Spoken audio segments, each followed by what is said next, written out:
सोने के पिंजरे में एक तोता कैद था और तोता बोलने वाला था। राजा जी के यहाँ पर यह प्रथा थी कि महीने में 2 बार कथा होती थी और कथा सुनाने के लिए जब भी पंडित जी आते, जब भी वो अध्याय खत्म करते तो हर अध्याय के आखिरी में कहते हरि मिले तो बंधन छूटे। और जैसे ही पंडित जी ये कहते तोता कहता पंडित झूठा है। और जैसे ही तोता ये कहता पंडित जी के लिए सिचुएशन अजीब हो जाती, हर बार एम्बैरेसिंग सिचुएशन हो जाती। 2-3 बार तो चल गया, लेकिन पंडित जी को लगा कि तोता मानने वाला नहीं। पंडित जी अपने गुरु के पास गए और गुरु जी को बताया कि वहां पर जब राजा के यहाँ पर कथा सुनाता हूँ और कहता हूँ कि हरि मिले तो बंधन छूटे, तो तोता कहता है कि पंडित झूठा है। ये तोता पंडित झूठा है बार बार क्यों कहता है? तो गुरु जी ने कहा कि चलते हैं, चल करके तोते से बात करते हैं। गुरु जी पंडित जी के साथ में तोते के पास पहुंचे और तोते से पूछा कि भैया बात क्या है?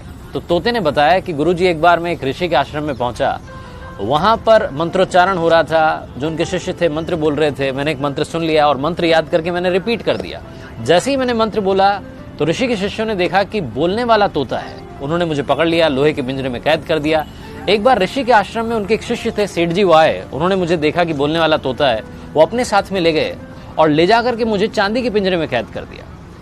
एक बार राजा जी के यहाँ पर दावत थी तो सेठ जी ने सोचा कि क्या गिफ्ट दिया जाए। फिर उन्हें मेरी याद आई, उन्हें लगा कि इससे महंगा कोई गिफ्ट नहीं हो सकता। वो मुझे लेकर के गए और राजा को भेंट कर दिया। रानी को मैं बड़ा पसंद आया और मुझे सोने के पिंजरे में कैद करवा दिया। कुल मिलाकर के रहा मैं पिंजरे में ही, मेरा पिंजरा नहीं छूटा। तो जब जब मैंने हरि का नाम लिया मेरा बंधन नहीं छूटा। गुरुजी ने तोते को अपने पास बुलाया और उसके कान में एक बात कही। गुरुजी पंडित जी को लेकर के वहां से चले गए। अगली सवेरे जब सुबह हुई तो राजा के सेवकों ने देखा कि पिंजरे में तोता मरा हुआ था, उल्टा पड़ा हुआ था।